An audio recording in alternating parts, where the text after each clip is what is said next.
नमस्कार.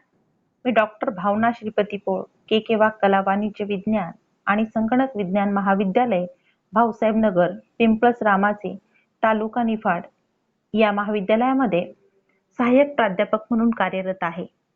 माझा विषय इतिहास हा आहे. आज आपण या तासामध्ये वाङ्मयीन साधने किंवा लिखित साधने याविषयी माहिती पाहणार आहोत. वाङ्मयीन साधने इतिहास संशोधनात अत्यंत महत्त्वाचे ठरतात. प्राचीन भारताचा इतिहास याचा अभ्यास करत असताना त्या विशिष्ट कालखंडात कोणकोणत्या प्रकारचे साहित्य निर्माण झाले याची नोंद घेणे महत्त्वाचे ठरते. साधनात धार्मिक साहित्य व अधार्मिक साहित्य असे भाग पडतात. प्राचीन भारताच्या इतिहासाच्या बाबत धार्मिक साहित्याची संख्या मोठी आहे.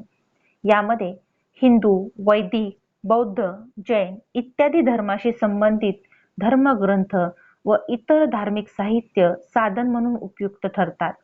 त्यामध्ये हिंदू धार्मिक साहित्य, वेद, वैदिक परंपरा मध्ये वेद सर्वात प्राचीन ग्रंथ मानले जातात. विद म्हणजे जाणणे. या संस्कृत शब्दातून वेद हा शब्द तयार झाला. प्राचीन भारताच्या साधनांची सुरुवात वेदांपासून होते. ऋग्वेद, सामवेद, यजुर्वेद, अथर्ववेद हे 4 प्रमुख वेद आहेत. वेद हे अपौरुषीय आहेत असे मानले जाते. त्यांची निर्मिती ईश्वरानेच केली अशी धारणा. मात्र त्याचबरोबर प्राचीन काळातील काही पुरोहित कुटुंबातील व्यक्तींनी अनेक शतके हे वेद रचल्याचेही आढळते. हे 4 वेद तसेच ब्राह्मणे, अरण्यके व उपनिषदे हे प्राचीन कालखंडाची, विशेषतः पूर्व वैदिक व उत्तर वैदिक कालखंडाची सामाजिक व धार्मिक स्थिती, विविध कर्मकांडे व लोकजीवन समजून घेण्याच्या दृष्टीने महत्त्वाचे ठरते. 4ही वेदांचे मूळ स्वरूप धार्मिक आहे. धर्माचरण, विविध धर्मविधी गायन यांच्याशी संबंधित ऋचा यामध्ये आढळतात. वेदांच्या माध्यमातून तत्कालीन समाजजीवन, धर्मविषयक धारणा, विविध परंपरा, राजकीय जीवन व आर्थिक स्थितीची माहिती मिळते व ही माहिती प्राचीन भारताचा इतिहास लेखनासाठी उपयुक्त ठरते.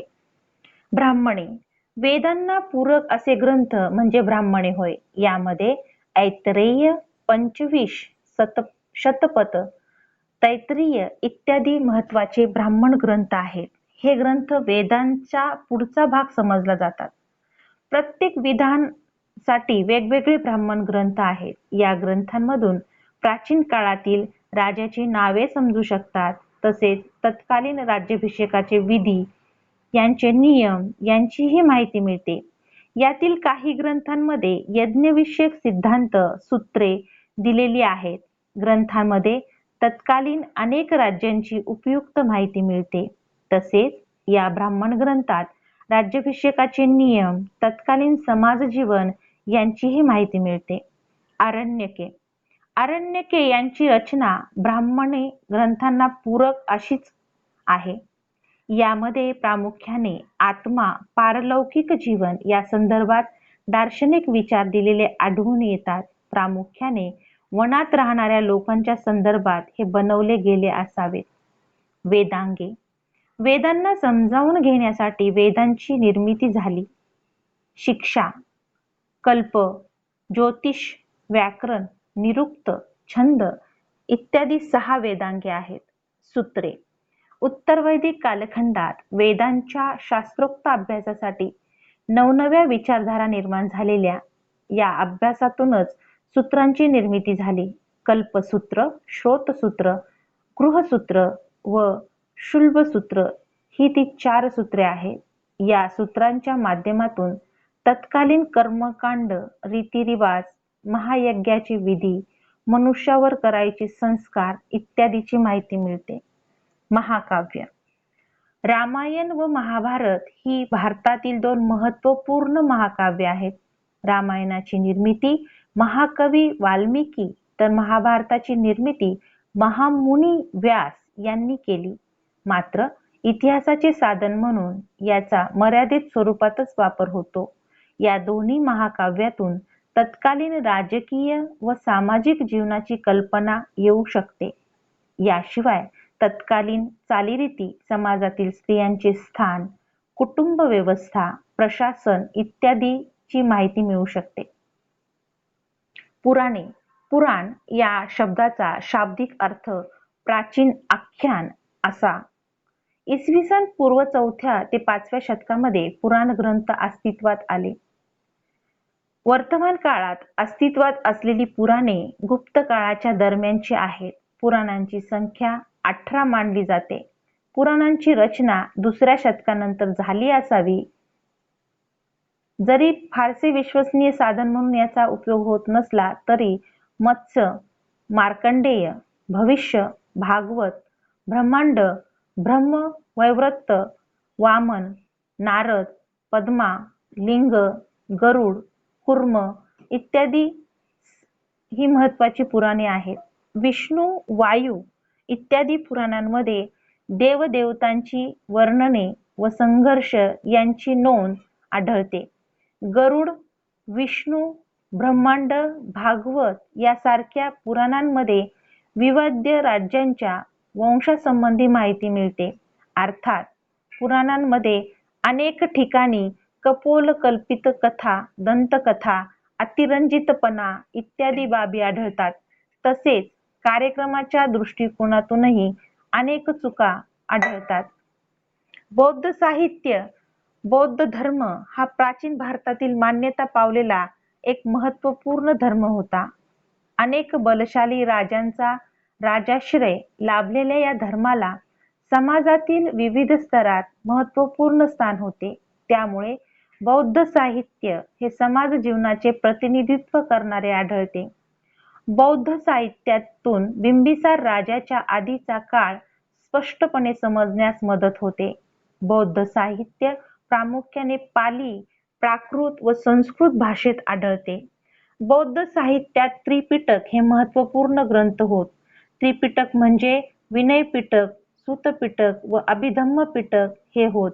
यापैकी विनय पिटकामध्ये बौद्ध विहारात राहणाऱ्या लोकांच्या संदर्भात काही नियम आढळतात. त्यामध्ये भगवान गौतम बुद्धाच्या शिकवणीचे सार दिलेले आढळते.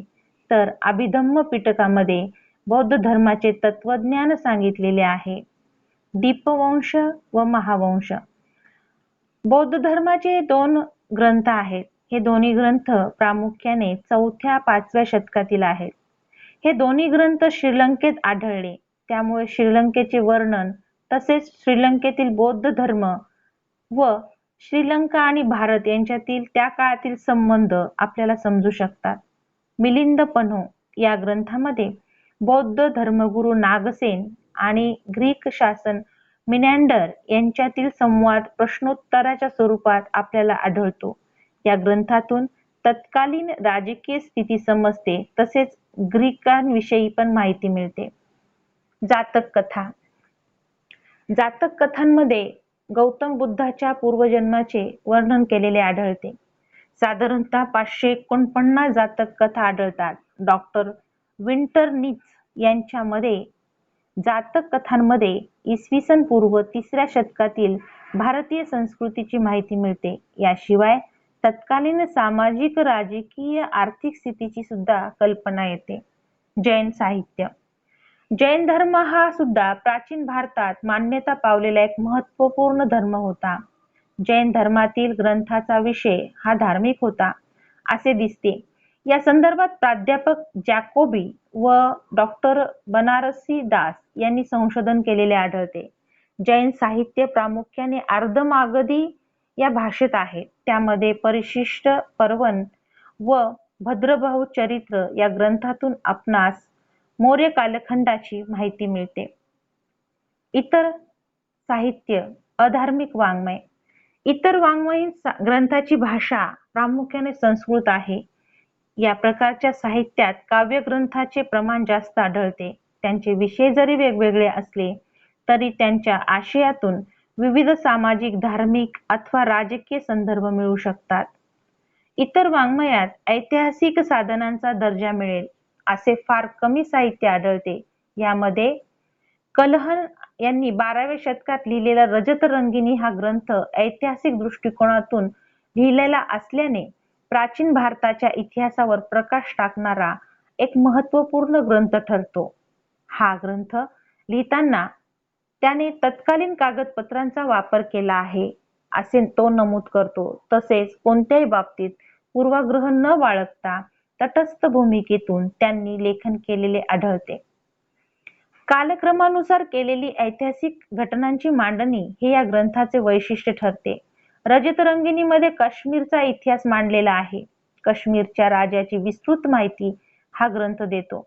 या ग्रंथात 7व्या शतकात पूर्वीचा इतिहास फारसा विश्वसनीय नाही, मात्र त्यानंतरचा कालखंड विश्वसनीय वाटतो. यामध्ये तत्कालीन राजेशाही, प्रशासन तसेच नोकरशाही याबद्दल तो आपले मत व्यक्त करतो. विष्णुगुप्त अथवा चाणक्य यांनी लिहिलेला अर्थशास्त्र हा ग्रंथ तत्कालीन आर्थिक, सामाजिक व धार्मिक जीवनावर प्रकाश टाकतो. तसेच बाणभट्ट लिखित हर्षचरित्र, वाकपती लिखित गोंडोह, बिल्हण यांनी लिहिलेले विक्रमांक देवचरित्र इत्यादी काव्यग्रंथ हेही मर्यादित स्वरूपात साधने म्हणून वापरता येतात. रामचरितम हे संध्या करंदी लिखित काव्यग्रंथ बंगालमधील रामपाल या राज्याची माहिती सांगते. याशिवाय बल्लाळ लिखित भोजप्रबंध, चंदबरदाई ने लिहिलेले पृथ्वीराज रासो अशा अनेक काव्यग्रंथांची उदाहरणे देता येतील. प्राचीन काळापासून नाट्यशास्त्र भारतात प्रचलित होते. त्या अनुषंगाने लिहिलेली नाटके ही ऐतिहासिक साधन म्हणून तत्कालीन सामाजिक, धार्मिक, राजकीय व आर्थिक स्थिती समजायला महत्त्वाची ठरतात. विशाखा दत्ताने लिहिलेले मुद्रा राक्षस हे नाटक चंद्रगुप्त मौर्य आणि चाणक्य यांच्यातील संबंधाचे वर्णन करते. या नाटकाचा विषय नंद घराण्याची सत्ता संपवून चंद्रगुप्त मौर्य सत्तेवर कसा आला आहे. कवी कालिदासाच्या मालविकाग्निमित्र या नाटकातून अग्निमित्र राजा व मालविका यांच्यातील प्रेमविवाहाचे संबंधाविषयी माहिती मिळते. याशिवाय तत्कालीन राजकीय स्थिती समजू शकते. वरील वाङ्मयाशिवाय शास्त्रीय माहिती देणारे काही साहित्य उपलब्ध आहे. यामध्ये गार्गी संहिता, व्याकरणावर पाणिनीने लिहिलेला अष्टाध्यायी, पतंजली प्रणीत महाभाष्य इत्यादी ग्रंथही उपयुक्त ठरतात. परदेशी प्रवाशांचे वृत्तांत. प्राचीन कालखंडात धर्म, पर्यटन, राजकीय दूत अशा वेगवेगळ्या उद्देशाने अनेक परकीय प्रवासी भारतात येऊन गेले. या प्रवाशांनी प्रवास करत असताना भारतातील विविध बाबींची नोंद घेतली. या नोंदींवरून त्यांनी प्रवास वृत्तांतात लिहिलेले प्रवास वृत्तांत आढळतात. हे प्रवासी समकालीन माहिती नोंदवत असल्याने ऐतिहासिक साधन म्हणून त्यांची विश्वासार्हता जास्त आहे. या काळात भारतात प्रामुख्याने ग्रीक, चीनी, तिबेटी इत्यादी प्रवासी येऊन गेलेले आढळतात. ग्रीक प्रवासी. ग्रीकांचा भारताशी संबंध अलेक्झांडरच्या स्वारीपासून सुरू होतो. या स्वारीनंतर ग्रीकांनी मॅगस्थीनस, डिमाकस, डायोनिसियस यासारखे राजदूत भारतात पाठवले. यातील मॅगस्थीनसने इंडिका हा प्राचीन भारताची माहिती देणारा बहुमोल ग्रंथ लिहिला. त्याचा मूळ ग्रंथ आता उपलब्ध नसला तरी बाकीच्या लेखकांच्या ग्रंथातून त्याची माहिती येत राहते. डिमाकस हा सिरियाच्या दरबारातून दूत म्हणून बिंदुसार राजाच्या दरबारात आला. अर्थात याचे लिखाण आज उपलब्ध नाही. पेरिपल्स ऑफ द युथेरियन या ग्रंथातून भारताच्या किनाऱ्यावरील प्रदेशाची माहिती दिलेली आढळते, मात्र त्याचा लेखक अज्ञात आहे.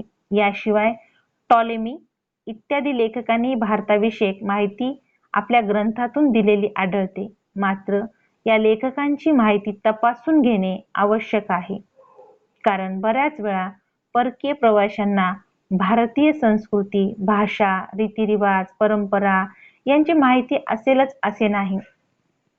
चीनी प्रवासी. बौद्ध धर्माचा उदय भारतात झाला. पुढे तो आशियात पसरला. चीनमधील बौद्ध धर्माच्या प्रसारामुळे अनेक चीनी प्रवासी बौद्ध धर्माचा अभ्यास करण्यासाठी तसेच बौद्ध धार्मिक स्थळांना भेट देण्यासाठी प्राचीन काळात भारतात आले.